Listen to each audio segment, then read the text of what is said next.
করলি, হাসি উড়াই দিলি। আরে এই সমস্ত কথা শুনলে হাসবো না তো কি করব? আচ্ছা তোর যে তখন ভয় দেখাইছে, এবার বল ভয় দেখাইতে নাকি আমি আইছি দেখে ভয় পেয়ে গেছে? ওই যে বাইরে কেমন যেন একটা শব্দ হইতেছে, শুনতে পাইতেছিস তুই? বাহিরে বর্জ্য পড়তেছে, মনে হয় আকাশের অবস্থা খুবই খারাপ। কিন্তু আমি তো এইমাত্র আসলাম, আকাশটা একটু আগে একদম পরিষ্কার ছিল। তোকে তোকে আমি বলেছিলাম না? আরে চিন্তা করিস না, আমি আছি না, কিচ্ছু হইব না। সেই অদ্ভুত হাসিটা তুই কি শুনতে পাইতেছিস? হ্যাঁ তাই তো দেখা যাইতেছে, আমিও তখন শুনতে পাইতেছি। কে কে ওইখানে? কে কে আছো ওইখানে? আচ্ছা তুই আমার সাথে আসতো, বাইরে গিয়ে দেখি কে এমন করতেছে। বাহিরে তো কেউ নাই। আরে মনে হইলো এখান থেকে তো এরকম করতেছিল, বাট এখানে আসার পর তো কাউরেই দেখতেছি না। তুই তো আমার কথা হাসি দিয়ে উড়াই দিলি, এখন তোর বিশ্বাস হয়েছে? হ্যাঁ সেটাই তো দেখতেছি। এখন এখন কি হবে বল? যা কিছু হয়ে যাক না কেন, ভয় পাইলে চলবো না। আমাদের সাথে কে এমনটা করতেছে কিছুই বুঝতেছি না। ওইটা কে? কে কে কে তুমি? আমাকে চিনতে পারতেছিস না? এক্ষুনি তোদেরকে চেনার ব্যবস্থা করতেছি। আমার সাথে কেন করলি এমনটা? আপু আমরা অনেক বড় ভুল করে ফেলছি, আমাদেরকে ক্ষমা করে দাও। তোদেরকে বারবার বলতেছিলাম আমার সাথে এমনটা করিস না। তোমার পায়ে পড়ি, আমাদেরকে ছেড়ে দাও। ছেড়ে দিব? সেদিনও আমি তোদের কাছে একই কথা বারবার বলতেছিলাম। আমি তোমাদের দুটি পায়ে পড়ি, আমাকে ছেড়ে দাও। কিন্তু কিন্তু কিন্তু ছেড়ে দিলি না। এবার এবার তোরা দুইজনেই মরবি। তোমার কাছে হাত জোর করতেছি, আমাদের জীবনটা ভিক্ষা দাও। আমরা আমাদের জীবন থাকতে এরকম কাজ আর কোনোদিনও করব না। আমার সাথে এত নিকৃষ্ট কাজ করলি, তারপরেও তোদের কাছে আমি হাত জোর করছিলাম। আর তুই আমাকে সেদিন দুইটা হাত বেঁধে ধর্ষণ করছিলি না? আমাকে মেরো না প্লিজ, আমাকে ছেড়ে দাও। তুই আগে মর।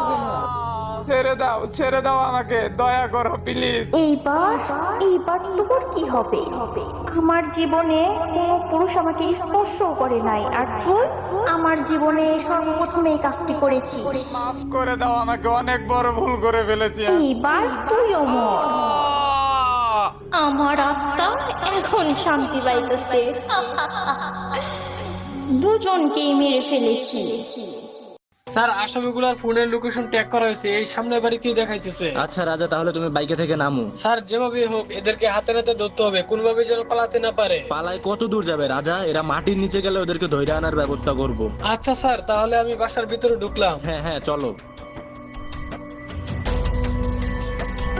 আচ্ছা রাজা, তুমি ওই রুমে যাও, আমি এই রুমটা দেখতাছি। স্যার স্যার এদিকে আসেন, এদিকে আসেন। কি হইলো রাজা, হঠাৎ করে তুমি এইভাবে ঘাবড়ে উঠলা যে? স্যার আমার সাথে আসেন, এই রুমে দুইজন মানুষের মৃতদেহ।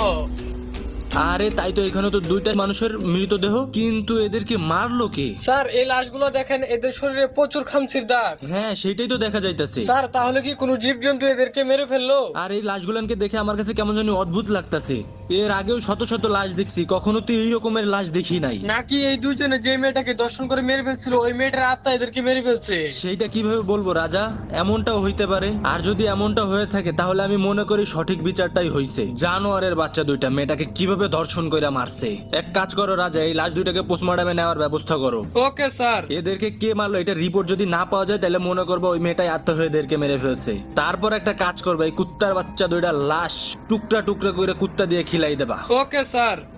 আই হোপ ভাই ব্রাদার, কি অবস্থা সবার? আশা করি তোমরা সবাই ভালো আছো। আর আজকের ভিডিওটা তোমাদের কাছে কেমন লাগছে অবশ্যই কিন্তু কমেন্ট বক্সে জানাতে একটু ভুলবা না।